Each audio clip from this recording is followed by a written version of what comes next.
Orasi pengukuhan guru besar. Profesor Dr. Insinyur Inyoman Sutarjo MS dengan judul orasi Potensi Bahaya Gempa Bumi, Tsunami dan Likuifaksi pada Area Pembangunan Pusat Kebudayaan Bali di Kabupaten Klungkung.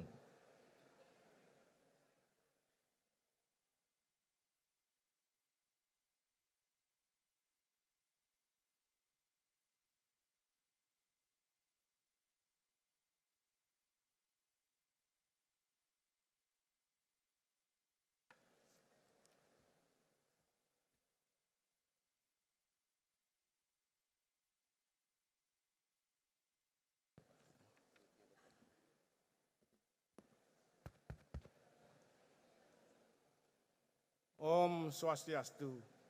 Assalamualaikum warahmatullahi wabarakatuh. Salam, Namo Buddhaya, salam kebajikan, salam sejahtera untuk kita semua. Yang terhormat Bapak Rektor Universitas Udayana, Ketua Senat, anggota Senat Universitas Udayana, para dekan dan wakil dekan di lingkungan Universitas Udayana, kemudian Direktur dan Wakil Direktur Pasca Sarjana Universitas Udayana, para ketua lembaga di lingkungan Universitas Udayana, kemudian para koprodi di lingkungan Universitas Udayana, para dosen dan karyawan di lingkungan Universitas Udayana yang sempat hadir, dan para undangan yang saya muliakan. Puji syukur saya panjatkan kehadapan Ido Yang Widi Wase, Tuhan Yang Maha Esa, atas karunia dan rahmatnya saya diberikan kesehatan dan kesempatan untuk menyampaikan orasi ilmiah saya dalam rangka pengukuhan guru besar saya di bidang teknik sipil. Saya mohon izin kepada hadirin semua untuk menyampaikan orasi ilmiah saya yang berjudul Potensi Bahaya Gempa Bumi, Tsunami, Likuifaksi pada area pembangunan Pusat Kebudayaan Bali di Kabupaten Klungkung.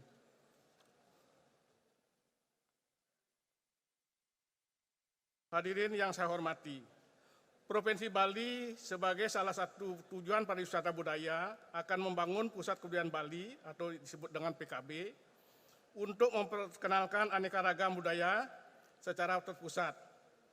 Tempatnya di bekas Galian C di Kabupaten Klungkung dengan luasan areal sekitar 300 hektar. Pembangunan Kebudayaan Bali di Kabupaten Klungkung terdiri dari berbagai pembangunan infrastruktur untuk mewadahi berbagai kegiatan atau informasi tentang budaya masyarakat Bali. Dalam satu kegiatan dapat menampung puluhan ribu orang. Pembangunan infrastruktur haruslah berbasis kepada minimal dua hal, yaitu berbasis kepada kinerja sistem struktur sendiri dan berbasis kepada risiko.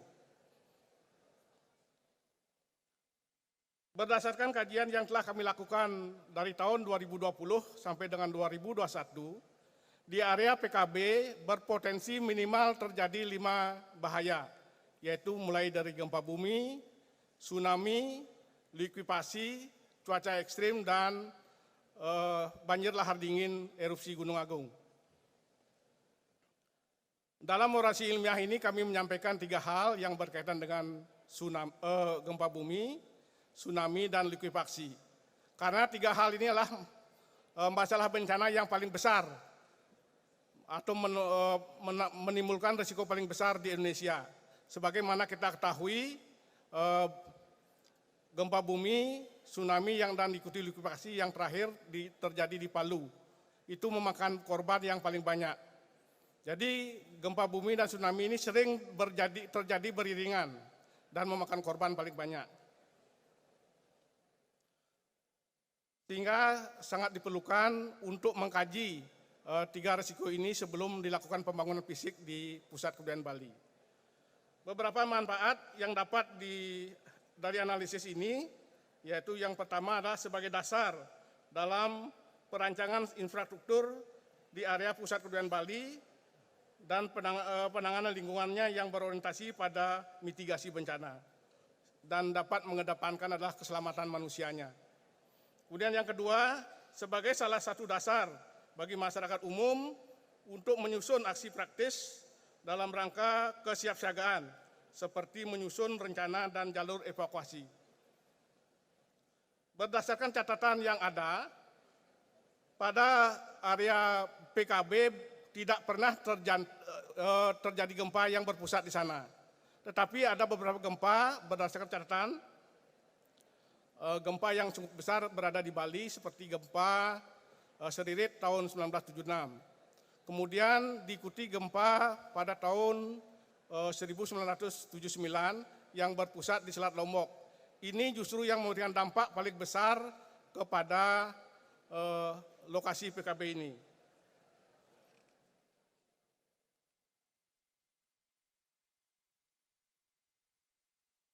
Mohon slide-nya dilanjutkan.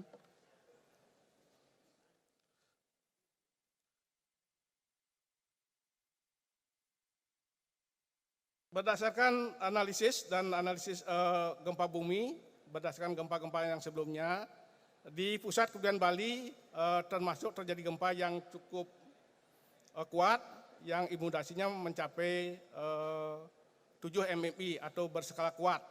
Itu adalah hasil analisis dari gempa yang terjadi di Selat Lombok tahun 1979.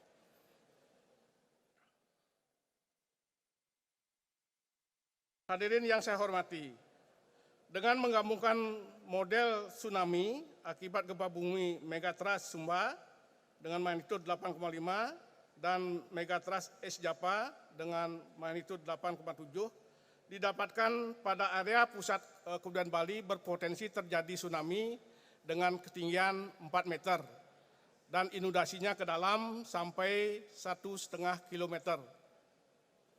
Demikian juga terhadap kajian likuifaksi, di daerah kajian atau pusat kepulauan Bali berpotensi terjadi likuifaksi pada permukaan tanah dengan kedalaman 0 sampai 4 meter dan akan terjadi penurunan sebesar 10 cm.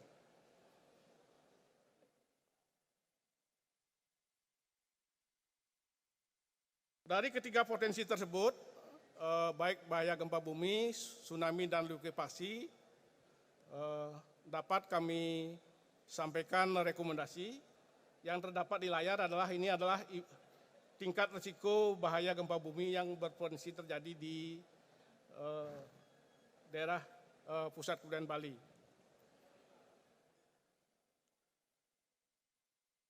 Dua rekomendasi yang kami dapat sampaikan pada kesempatan ini.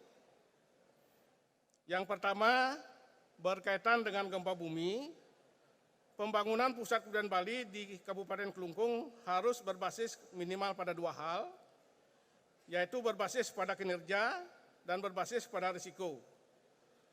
Berbasis terhadap kinerja, sistem struktur sesuai dengan standar yang berlaku saat ini. Silakan lanjut slide-nya. Lanjut lagi. Nah, di sini kami sampaikan dua hal untuk rekomendasi, yaitu dalam merancang infrastruktur untuk menghitung beban gempa, itu kita sudah ada standarnya, yaitu SNI 1726 tahun 2019. Kemudian saran kami yang kedua adalah sebelum dilakukan pembangunan supaya dilakukan pengurugan 4-6 meter. Kenapa 4-6 meter? Karena tinggi tsunami tadi kami dapatkan adalah tingginya 4 meter. Sehingga kalau diuruk 6 meter masih ada 2 meter untuk keamanan. Demikian juga pengurugan ini akan memberikan manfaat bagi pemadatan tanah sehingga risiko likuifaksi dapat kita kurangi karena tanah nanti akan memadat. Itu secara teknis.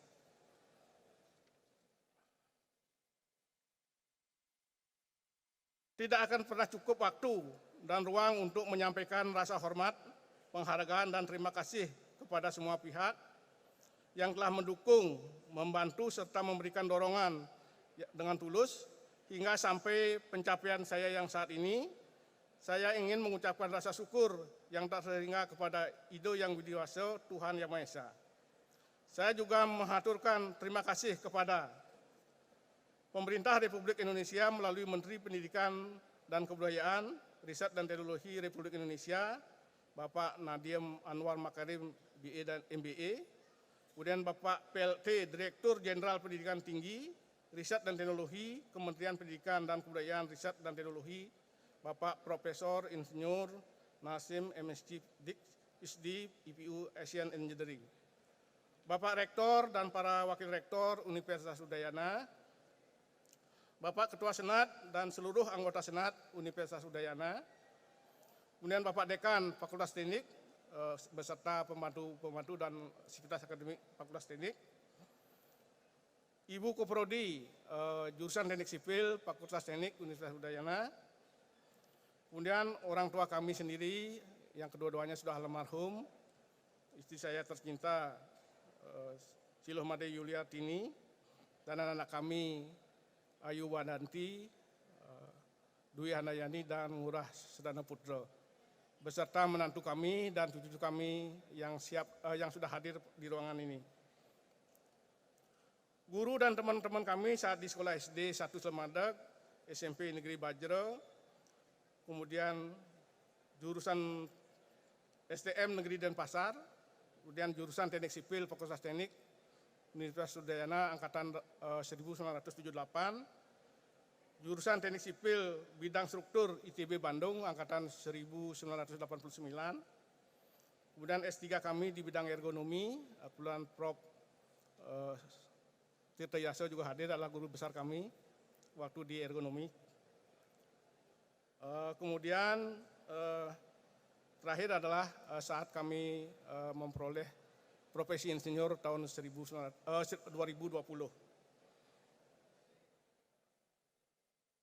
Dan yang terakhir adalah panitia pengukuhan guru besar yang telah mempersiapkan acara hari ini.